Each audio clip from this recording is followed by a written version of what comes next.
car was rear-ended by someone else. Uncle Ma got out of his car to check it out. I wanted to ask him to get out of the car to negotiate, but the rich and powerful driver, he dropped a handful of money and insulted him. Uncle Ma didn't want to make a big deal out of it. He silently picked up the money at his feet, but his wife didn't want to. She came over to the driver and scolded him severely. The wife was about to call the police to deal with the situation. She scared Chi Tai, who was sitting in the back. He hurriedly dragged the unconscious girl down. Seeing that Uncle Ma and his wife refused to settle the case, Chi Tai got out of the car and opened the main driver's door. He kicked the driver in the face, then he turned around and apologized to the two men. That's how the matter was settled. Uncle Ma thought it was just a simple traffic accident, but he didn't know that the reason why Chi Tai was like this was because he had a crush on his wife. Chi Tai was a loan shark and a human trafficker. Just before the accident, he was pressing the man for money, but the man couldn't afford the high interest rates. He couldn't afford to pay, so he didn't give him a hard time. He kidnapped his daughter and sold her on the internet. On his way back, he crashed into Uncle Ma's car. Uncle Ma was delivering salted fish at a seafood market. Although Uncle Ma was rough in shape, but he had a very beautiful wife. Jisoo worked as a nurse in the hospital during the day. In the afternoons,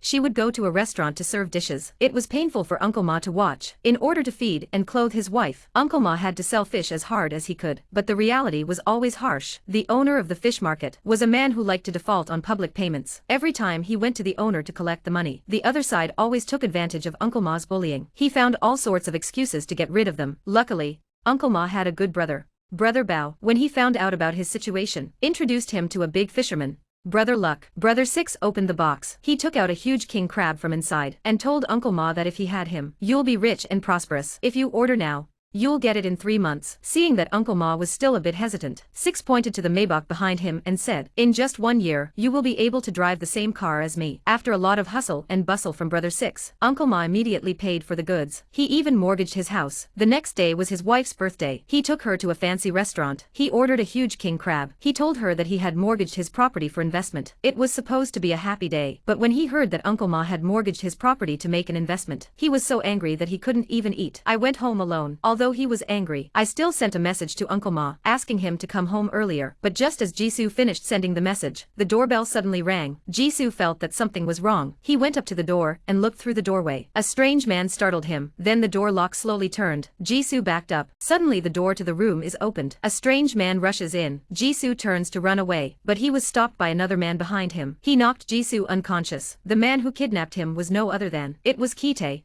the man who rear-ended him yesterday. When Uncle Ma returned home, he found his house in a mess. He couldn't reach his wife's phone. Uncle Ma went to the police station to report his abduction, but the police closed the case with a recent missing person attitude. The case was closed in a perfunctory manner. Most kidnapping cases are for ransom, but Chi Tai was a bit different. He took the initiative to call Uncle Ma, explained his identity, then he asked Uncle Ma to come to a cafe. When he arrived at the destination, he didn't see Chi Tai, only a mobile phone and a bag. That's when the phone suddenly called. Chi Tai told him to open the bag. Uncle Ma opened it and found a bag of money. Chi Tai told him that this was your wife's money for selling her body. Uncle Ma was so angry that he stormed out on the spot, but he managed to calm down. He went back to the police station to report the crime, but they still didn't take it seriously. He even used the excuse of fingerprint identification. The bag of banknotes was withheld from him. Disappointed, Uncle Ma was ready to leave the police station, but he saw the wall of missing persons. He took another look at the lazy police. Uncle Ma decided to investigate on his own. The police are unreliable. Brother Bao introduces Uncle Ma to a detective named Cam. Although he is an empty hand, in reality, he was a paparazzo who could get. He is a paparazzo who can get any information, but Cam had one requirement: he could pay for helping people. Now Uncle Ma was penniless. He thought of the king crab he had ordered, called Luck to ask about the progress of the shipment, only to receive another piece of bad news. The cargo ship had deviated from its route. It had accidentally entered the Bohai Sea of China. It was detained by customs. After returning, Uncle Ma thought that the owner of the fish market still owed him money for his work, so he approached him again. He asked him to settle his wages, but he still didn't want to pay him. He even sent his brother to teach him a lesson.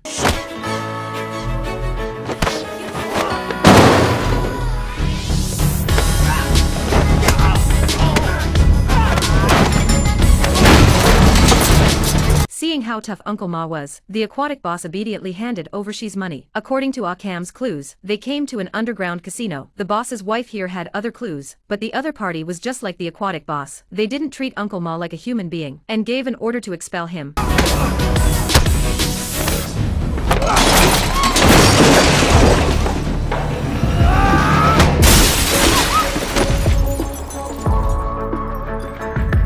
Seeing Uncle Ma's bravery, he handed Uncle Ma his business card. After seeing the card, he remembered the other day when he was rear-ended. The driver gave him the same card. With the card in hand, Uncle Ma found the driver. Mais le chauffeur n'a pas osé leur dire où se trouvait Kuitai. Alors l'oncle Ma a emmené le chauffeur immédiatement et l'a attaché. C'est alors que Kuitai a appelé la vidéo. L'oncle Ma l'a menacé. S'il laissait partir sa femme, il lui rendrait son chauffeur. Kuitai n'était pas content quand il a entendu ça, parce que c'était la première fois que quelqu'un le menaçait. Il a donc pris Jisoo et lui a dit: voyons si votre femme mourra plus tôt. Ou le chauffeur? En voyant cette scène, l'oncle Ma a paniqué. Il n'a eu d'autre choix que d'étrangler le chauffeur. Puis, d'une seule poussée, le chauffeur a été envoyé dans sa boîte à lunch. Chite a fait une nouvelle demande. S'il lui rendait son argent, il rendrait sa femme à l'oncle Ma. Après avoir raccroché le téléphone, l'oncle Ma a pris un couteau et a tailladé le chauffeur sur le dessus de la tête. Puis il l'a giflé violemment. Le chauffeur a été sauvé. Voyant la trahison de son grand frère, le chauffeur a tout raconté sur Kuitai. Kuitai enlevait les jolies femmes. Il enlevait les belles femmes et les vendait à l'étranger. Celles qui n'étaient pas belles subissaient des opérations de chirurgie plastique. Celles qui échouaient voyaient leurs organes vendus. Puis il utilisait l'argent pour acheter leur mari. Jusqu'à présent, la police ne peut rien faire contre lui. Le soir, Ajin et Bao se sont fait passer pour le bureau du procureur, sont allés au poste de police et ont pris l'argent sale. Mais alors qu'ils étaient sur le point de partir, ils ont été arrêtés par la police en service. Parce qu'ils devaient appeler le policier en charge de l'affaire, ils ont été découverts. Heureusement, l'oncle Ma était dehors pour les accueillir. Il a mis le feu à la voiture et a provoqué une explosion. Tous les trois se sont échappés du poste de police sans incident. Jisoo est l'autre victime. Ils ont arraché une fenêtre. Jisoo est immédiatement sorti. Les hommes de Kita sont arrivés juste à temps. Jisoo a sauté sur le toit opposé. Il a hélé un taxi sur la route. Mais il y avait un embouteillage sur le chemin du poste de police. Jisoo est sorti et a couru vers le commissariat. À moins de 50 mètres du commissariat, Kuitai et ses hommes sont arrivés en voiture. Kuitai et ses hommes roulent devant lui. L'oncle Ma est venu chez Kuitai, mais il n'y a pas trouvé sa femme. Alors qu'il s'apprêtait à partir, un grand groupe d'hommes de Kuitai est apparu derrière lui.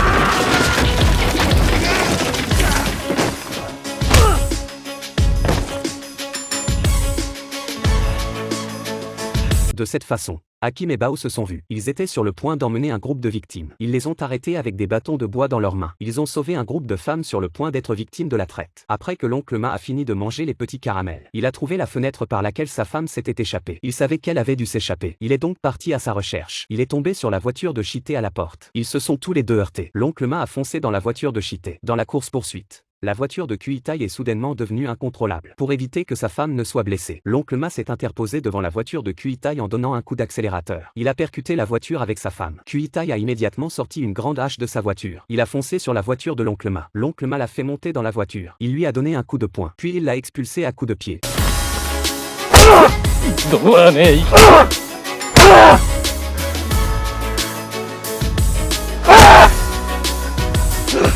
Finalement, l'oncle Ma a réussi à sauver sa femme. Le syndicat du crime a été éliminé par la police. À la fin du film, l'investissement de l'oncle Ma dans le crabe royal n'a pas échoué. Et comme l'a dit Broder si au début du film, un an plus tard, l'oncle Ma conduisait une Maybach. Il était sur le point d'atteindre le sommet de sa vie. Il vit heureux avec sa femme.